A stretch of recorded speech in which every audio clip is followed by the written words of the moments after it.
Jailer 2 ப்ரீக்வலா இல்ல சீக்வலா? அது மட்டும் இல்லாம சிவராஜ்குமார் அவர்கள் வந்து பார்த்தீங்கன்னா, கோபிநாத் அவரோட இன்டர்வியூல வந்து பார்த்தீங்கன்னா, இது ப்ரீக்வல்னு சொன்ன மாரி சொன்னாரு. அது உண்மையா? இல்லையா? அதுக்கப்புறம் வந்து பார்த்தீங்கன்னா, ஜாக்கி ஷெராஃப் இருக்காங்க, சுனில் வர்மான்னு ஒருத்தவங்க இருக்காங்க.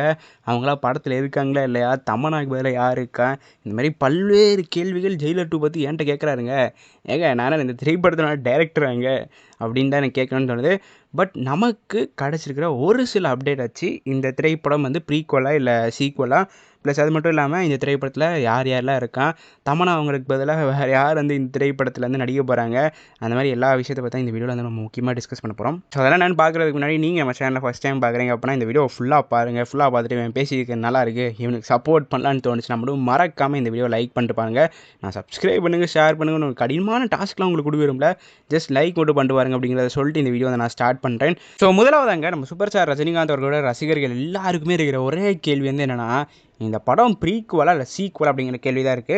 ஆக்சுவலி இதுக்கான ஒரு அஃபிஷியல் கன்ஃபர்மேஷன் வரலனா கூட ஒரு சில காரணங்கள் வச்சு இந்த திரைப்படம் வந்து சீக்வல் அப்படிங்கிறத வந்து நம்ம கன்ஃபார்ம் பண்ணிடலாம்.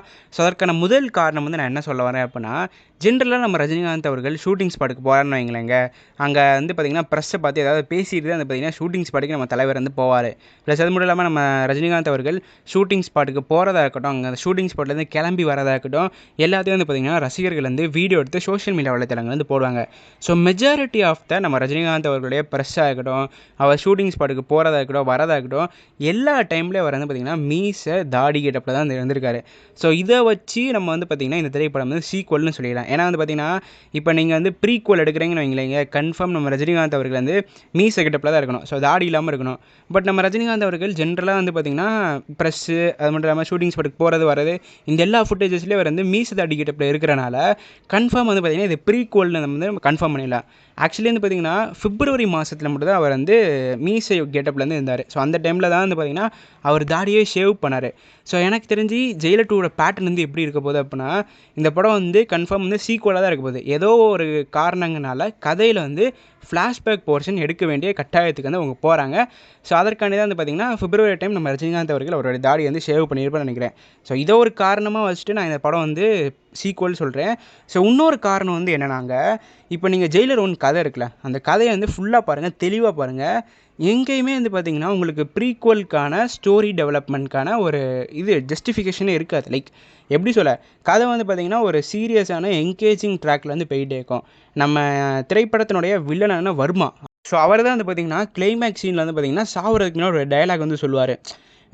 ஜெயிலர் நீ என்னைய கொண்டுட்டேனா அவ்வளோதான் நினைக்கிறியா, எனக்கு பின்னாடி ஒரு பெரிய கேங்கே இருக்குது அப்படிங்கிற டயலாக் சொல்லிட்டு அவர் வந்து சாவற மாதிரி வந்து ஜெயிலர் 1ல வந்து காட்டியிருப்பாங்க. ஸோ இப்போ வந்து என்னன்னாங்க, படத்தில் எந்த இடத்துலையும் வந்து பார்த்திங்கன்னா ப்ரீக்வல் கதை டெவலப் பண்ணுறதுக்கான ஒரு அறிகுறியுமே இல்லை அப்படி தான் சொல்லியாகணும். ஸோ சீக்வல் டெவலப் பண்ணோம் அப்படின்னா இந்த ஒரு இடத்துல வந்து நீங்கள் சீக்வல் வந்து டெவலப் பண்ணிக்கலாம். எந்த இடம் அப்படின்னா, வில்லன் வர்மா வந்து சொல்லுவார் எனக்கு பின்னாடி ஒரு பெரிய கேங்கே இருக்குது அப்படின்னு. ஸோ அதனால் மோஸ்ட் ப்ராபப்லி சீக்வலாக தான் இருக்கும். அதேமாதிரி ஜெயிலர் 2 கதை வந்து எப்படி இருக்கும் அப்படின்னா, நம்ம வர்மா அவர்களுடைய ஆட்கள் வந்து பார்த்திங்கன்னா அடுத்து நம்ம ரஜினிகாந்த் அவர்களை தாக்குற மாதிரி வந்து காட்ட போகிறாங்க. ஸோ எனக்கு தெரிஞ்சு மோஸ்ட் ப்ராபப்லி வந்து பார்த்திங்கன்னா இந்த படம் வந்து சீக்வலாக தான் இருக்கிறதுக்கான அதிக வாய்ப்புகள் இருக்குதுன்னு நினைக்கிறேன்.